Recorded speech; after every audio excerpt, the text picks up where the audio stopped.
প্রাকৃতিক উপায়ে face wash কিভাবে তৈরি হয় চলুন আপনাদের দেখাই। সবার আগে তাজা সবুজ বাঁশপাতা তুলে আনি। বাড়িতে এনে প্রতিটি পাতা ভালোভাবে পরিষ্কার জলে ধুয়ে নিই, যাতে কোনো ধুলো বা ময়লা না থাকে।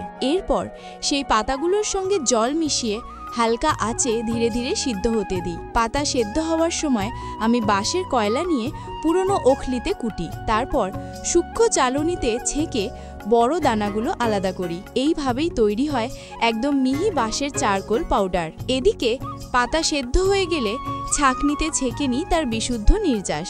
সেই প্রাকৃতিক নির্যাসে অল্প পরিমাণ কস্টিক সোডা মিশিয়ে ভালোভাবে নাড়তে থাকি। তারপর একটি বড় বাটিতে চা বীজের তেল, জলপাই তেল, নারকেল তেল আর বাঁশপাতার নির্যাস একসাথে মিশিয়ে ঘন সুন্দর মিশ্রণ তৈরি করি। সাবানটিকে আরও বিশেষ করতে অর্ধেক মিশ্রণ আলাদা বাটিতে নিয়ে তাতে মিশিয়ে দিই বাঁশের চারকোল পাউডার। তারপর দুটো মিশ্রণই ছাঁচে ঢেলে সারা রাত রেখে দিই জমতে। আর ভোরে যখন সেটি খুলে দেখি, তৈরি আমার হাতে বানানো একদম প্রাকৃতিক ফেস ওয়াশ সাবান। এটি শুধু মুখ পরিষ্কার করে না, ত্বককে দেয় প্রাকৃতিক পুষ্টি ও কোমল উজ্জ্বলতা। ভিডিওটি ভালো লাগলে লাইক দিও, চ্যানেলটি সাবস্ক্রাইব করো আর একটি সুন্দর কমেন্ট করতে ভুলে যেও না।